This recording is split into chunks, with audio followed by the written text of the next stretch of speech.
Hey everybody, welcome back to another episode of Spring the Fiber Enthusiast. All right, let's talk about what's been going on this past week. Well, a whole lot of crocheting this past week and hardly any knitting, just a few stitches here and there. I gotta get stitching. My work's in progress. I'm going to play a little game. We have bag number 1, which was made by Katrina over at Katrina's Creations. This has a knitted project in it. So that's bag number 1. And we'll call it the brown bag, number 1. Then we have the long blue bag that I made. It's got wolves on it. So that's bag number 2. Then another bag that I made has lighthouses and anchors. We'll call this bag number 3. Next week, I want to work on 1, 2, or 3. And what I'd like for you to do is put down in the comments below which one you would like me to work on. Mystery bag 1, mystery bag 2, or mystery bag 3. Let me know in the comments, and whichever one has the most support is the one that I will work on. All right, I have one crochet work in progress going on. It is one of 2 panels that I need to make a shirt. This is a bag-o-day crochet pattern. That's all I'm making right now, it seems like.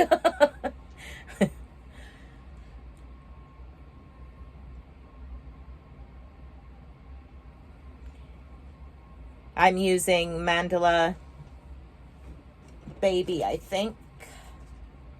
Yeah. Mandala Baby and Echo Caves. There we are. Echo Caves.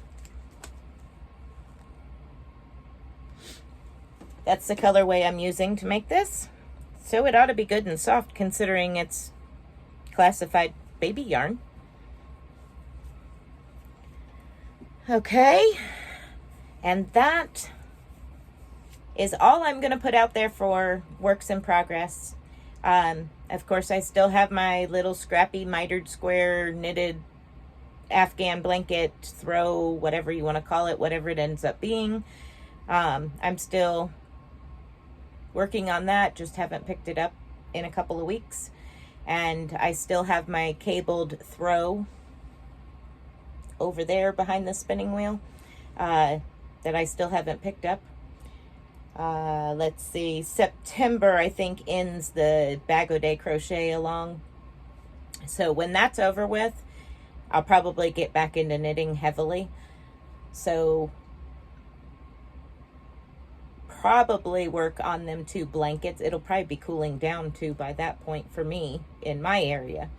So I'll probably start working on them 2 blankets a little bit more with cooler weather.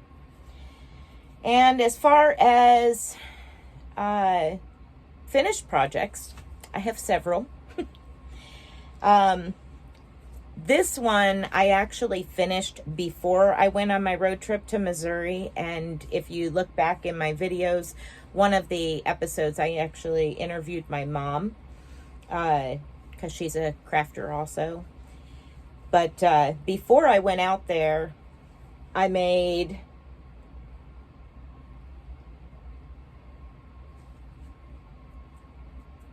this granny square bag-o-day crochet pattern, and I had not shown that on my YouTube channel yet, but I did finish that before I left. And then no sooner do I get back and she put up an awesome tutorial for a shawl, a small, it's kind of like a shawlette. But I loved the pattern and I just had to make it right away. So I did. It's got picots around the edge and bobble stitches. I just absolutely love this shawlette. Fold that up, put that out of the way.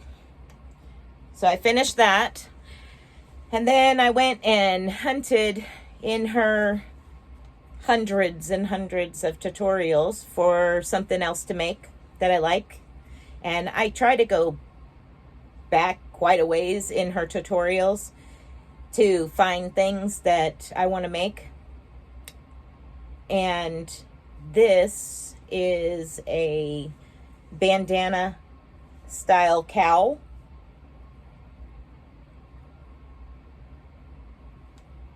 It is similar to the virus stitch, but not exactly. And it was actually kind of funny because I was playing yarn chicken about halfway through the collar. And I kept wondering, oh, it's going to make me start a new ball of yarn. It's going to. I know it is. I know it is. And I literally finished my slip stitch to end the last round with just enough yarn to weave in the end. That was it. End of ball. End of pattern. So I was like, phew, I made it. So I did that one. Then I went and found another pattern way back, and it's a lacy pattern, and it's a wrap.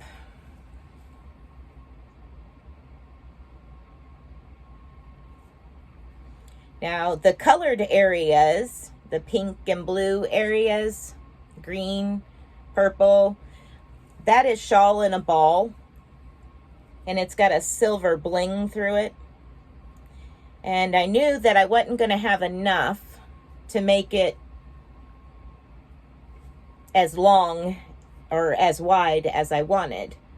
So I found in my stash, let's see if I can find the label, Glit of Glam Black by Yarn Bee. And as you see, it's got silver in it as well, and it was the same weight feel. I know that they say Shawl in a Ball is a 4-weight, but if you've ever used it, you know it's thin. It's nowhere near as thick as your typical worsted weight, so it's like really light, almost DK smaller than that sometimes. But so I decided to go with that Glitter Glam from Hobby Lobby because it had the same sparkle to it. So I finished that. I really like this one because it's just really lightweight. That's what I like most about it.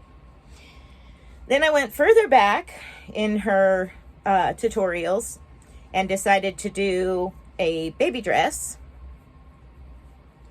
Get this upright. Yeah.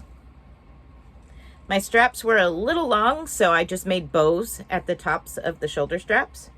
But as you can see, there's a shell stitch pattern for across the chest.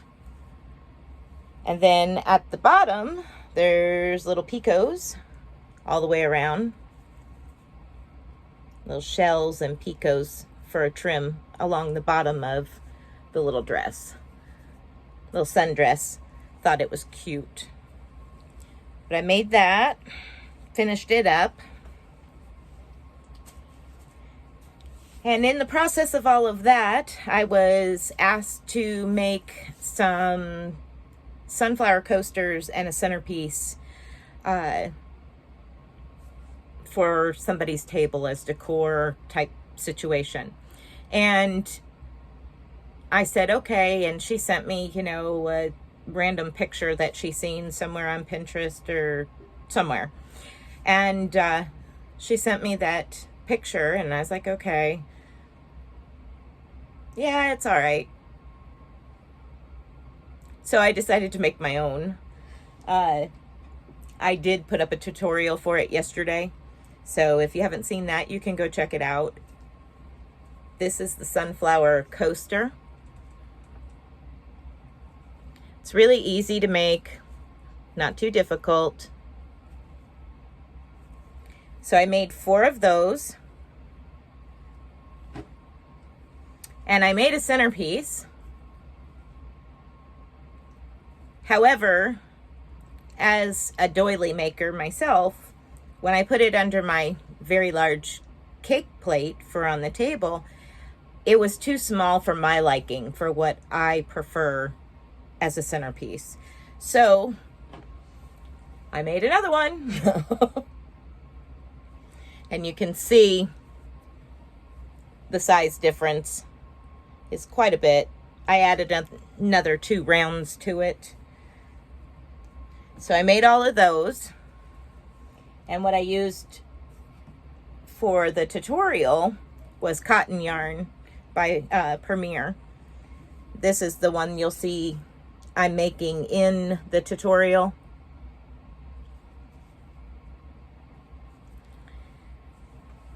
But it's really easy to make, and I would recommend using cotton if you're going to be using it for anything screaming hot off the stove. I definitely wouldn't use the acrylic like I did. Now, if you're just going to be using it as decoration or, you know, on the table, and you're not going to put a hot pot or use it as a trivet or hot pad, you can use acrylic. But if you plan on using anything hot on it, I most definitely recommend using a cotton or wool. Any type of natural plant fiber is great as well. I think you could use bamboo. Bamboo would be all right too. It just is going to be thin. Get a drink. Start your day with a wagging tail. I do. 5 of them in the house and 1 at the barn. So what else is going on? Well, behind me is a queen size with drape locking filet crochet Afghan. That is a Lisa Conley pattern. She does patterns for mosaic knit, mosaic crochet, locking filet crochet for her patterns, and that one is the locking filet crochet.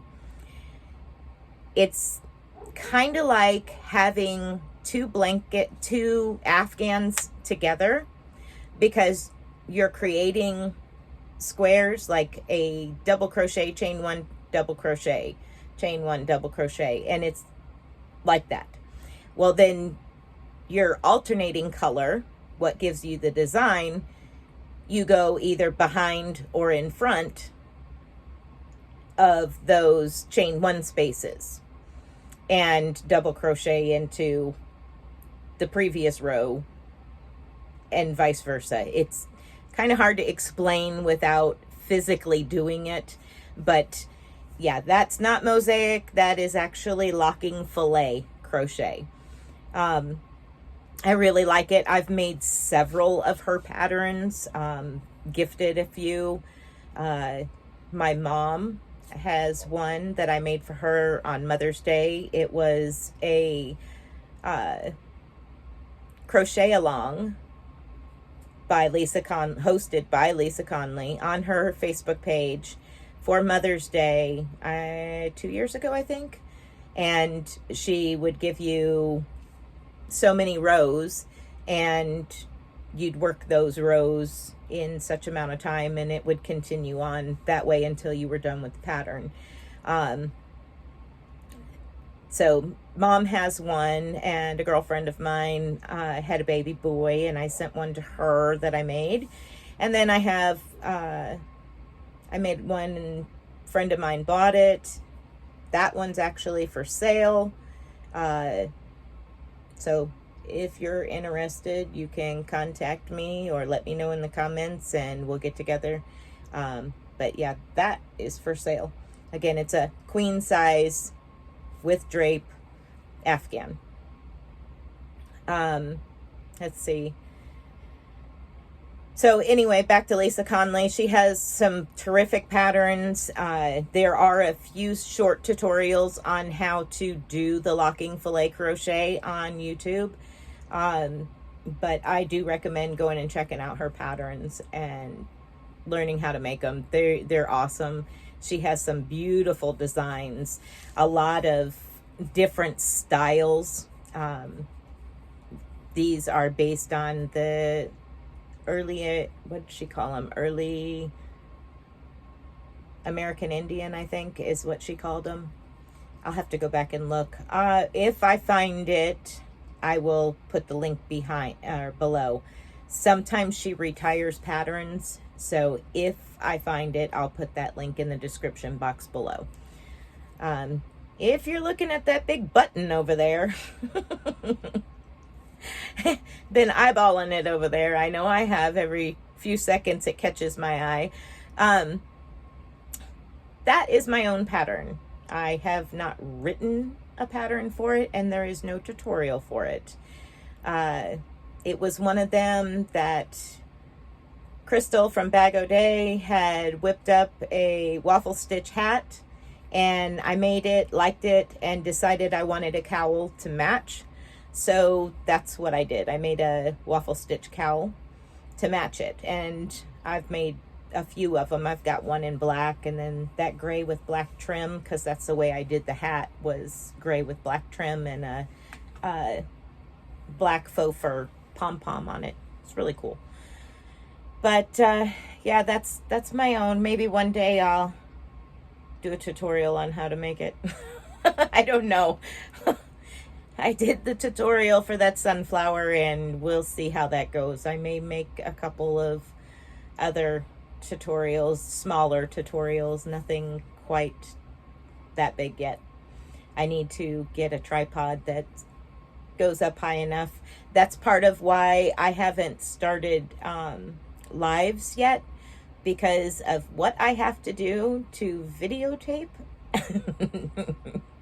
is interesting, and the live videoing could be even more interesting any more than a few minutes at a time. In a video that I can't edit, it's questionable. Like now, if something happened and my camera fell over, I could edit that out and you guys wouldn't really know what happened. So I try to do what I can and how I can. As soon as I get a tripod, I'll probably start doing some live videos, and I get together with another YouTuber and do some co-hosting of some live videos for us that spin yarn. There's a lot of knit and chat and crochet and chat videos, live videos. And I've thought that maybe I'll do something for spinners. We too need somewhere to spin and chat. So anyway, that's about all that's been going on with me. Things slow and steady here on the farm. Knock on wood. As far as me, I'm still gipping around on my knee. I had my MRI last week Friday, and let's see, September the 22nd, I go to the orthopedic. And this happened back on the 4th of July. Yeah. We'll get there eventually. We'll see what happens then. Until then, I just hop around on my knee. I think that's about it. There's really not a whole lot more to say. Hey, here's a little trivia. If I'm wearing a red t-shirt and you're watching this on Friday, I videotaped this on Friday. If I'm not wearing red and you're watching it on a Friday as a Friday podcast, I pre-recorded it, because every Friday I wear red.